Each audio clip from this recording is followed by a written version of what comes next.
Good morning.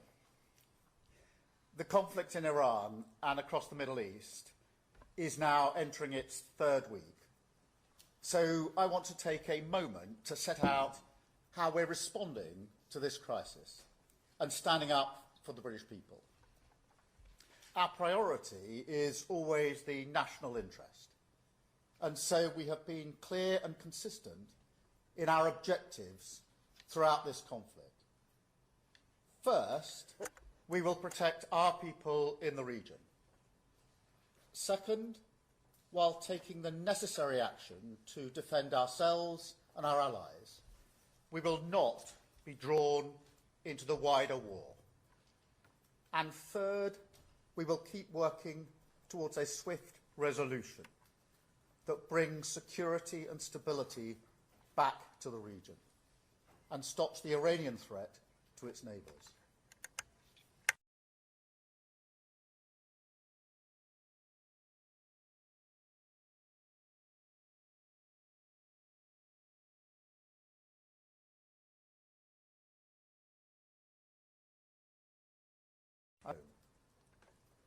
Now, in recent days, I've visited community centres in England and Northern Ireland, and I know people are really worried about what this means for them. And look, I grew up working class in the 1970s. I remember how it feels when you're struggling to make ends meet. It's a knot in your stomach every time the bills come through the door. And that's at the forefront of my mind in meeting this crisis. So in a moment, I'll set out what we're doing to help people with the cost of living. But let me first give you an update on what we're doing in the region. We continue to work around the clock to help our people in the Middle East. As of this morning, over 92,000 British nationals have returned to the UK on commercial and government charter flights. Now, that work continues, including to support British citizens in Lebanon. Our armed forces are working 24/7 to protect British lives and British interests and support our Gulf partners. We have thousands of service men and women in Cyprus and across the region, 3 squadrons of fighter jets working alongside counter-drone teams to intercept Iranian attacks. They are protecting our people, our bases, and our allies night and day. And I pay tribute to all of them. We're also continuing our diplomatic response. The Foreign Secretary has been in the region in recent days. I'm in close contact with leaders from across the Gulf and Europe and beyond. I met Prime Minister Carney earlier this morning, and I'll be meeting President Zelensky soon, because it's vital that we continue to focus on supporting Ukraine. We cannot allow the war in the Gulf to turn into a windfall for Putin. Now, it's clear the US operation has massively weakened the military capability of the abhorrent regime in Iran. The question is, what comes next? When the fighting stops, we are going to need some sort of negotiated agreement to constrain the threat posed by Iran, to limit their ability to rebuild their nuclear program, to pose a ballistic missile threat and arm their proxy militias, and limit the threat that they can pose to international shipping, which is hitting global supplies of oil, of gas and fertiliser, which is pushing up prices here at home. Now, we've already acted alongside other countries to release emergency oil stocks at a level that is completely unprecedented. But ultimately, we have to reopen the Strait of Hormuz to ensure stability in the market. That is not a simple task. So we're working with all of our allies, including our European partners, to bring together a viable collective plan that can restore freedom of navigation in the region as quickly as possible and ease the economic impacts. Now, because of the decisions that we have taken, the British economy is better placed than it otherwise would have been to weather the storm. Since the election, we've built up our national resilience. We are delivering the biggest uplift in defence spending since the Cold War. We're investing in clean British power to boost our energy security and protect people working from volatile fossil fuel markets. And because we have brought stability back to our public finances, stability that I will never put at risk, we are in a better position today than we were at the start of the Ukraine war 4 years ago. Now, back then, inflation was 5% and rising. We brought it down to 3% today. And this isn't just about dry economics. It's about values. We built this resilience for a reason, to give us the space to act, to support working people, and shelter our country from the shocks, the volatility that is buffeting our world. And we are acting. So this morning I want to set out 5 steps that we're taking to tackle the cost of living. First, we have capped energy bills until the end of June, saving the average household £117. Now that's in addition to the Warm Homes discount of £150 for the most vulnerable in society. No matter what happens now in energy markets, in 3 weeks' time, your energy bills will be cut and then capped for the next 3 months.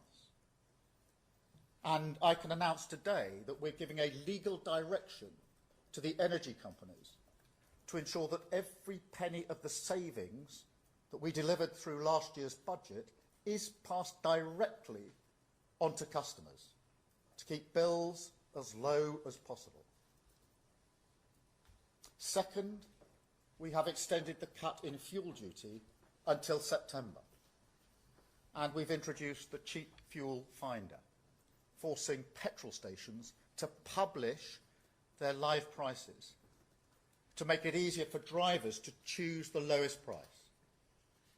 Now let me be really clear on this. Back in 2022, when prices spiked because of the conflict in Ukraine, I campaigned for a windfall tax on oil and gas companies. And we have raised it in government to ensure that companies can't profit from spikes in prices like these, and that money will go back into people's pockets. I simply will not allow companies to make huge profits from the hardship of working people. Now, this government was elected to stop that, and we will. That's also why we're going to support rural communities with the cost of heating oil. And this is point number 3. The CMA reported last week what every heating oil customer already knows. These are accounts of suppliers cancelling orders and jacking up prices. Now that kind of conduct is completely unacceptable. So if the companies have broken the law, there will be legal action. And because it's clear this market is under-regulated, we're going to put that right to ensure customers get a better deal. But we won't just wait for that. I'm announcing immediate support for vulnerable heating oil customers today, providing £53 million for those households that are most exposed. Fourth, we are pushing ahead with our long-term plan to build Britain's energy security and independence, because otherwise we will continue to be subject to wild fluctuations in oil and gas prices. We've already brought in £90 billion of investment in clean British energy, And that's enough to power the equivalent of over 20 million homes.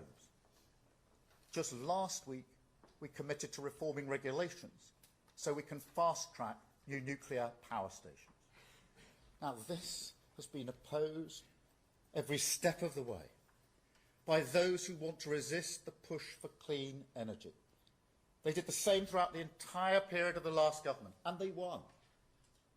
But we see here, as we did with Ukraine, that this is a vital cause.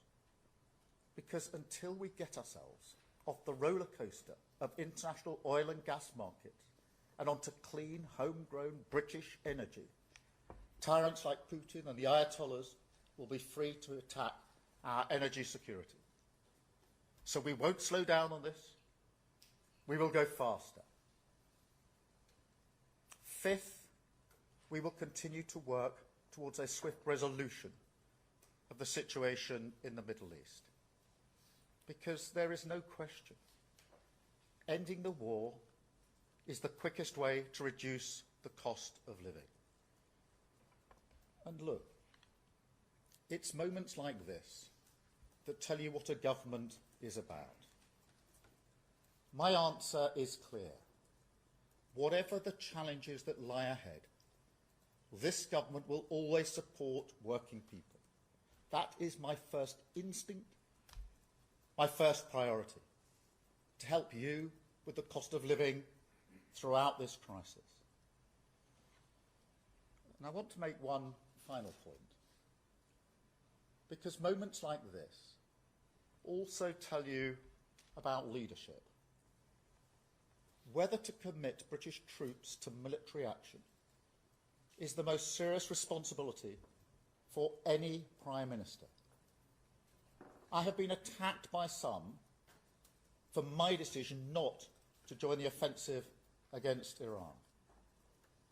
But at every stage, I've stood by my principles, principles which I held just as strongly when it came to debate about the Iraq War in 2003.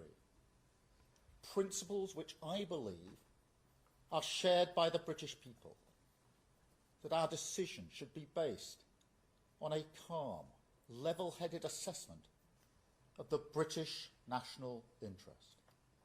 And that if we are to send our servicemen and women into harm's way, the very least they deserve is to know that they do so on a legal basis and with a proper, thought-through plan. Now, there are others who would have made a different decision 2 weeks ago. They would have rushed the UK headlong into this war without the full picture of what they're sending our forces into and without a plan to get us out. That is not leading, it's following. My leadership is about standing firm for the British interest, no matter the pressure. And I believe time will show that we have the right approach, right on the economy and the cost of living, right on defence and energy, and right on this war, in the best interests of the British people. Thank you.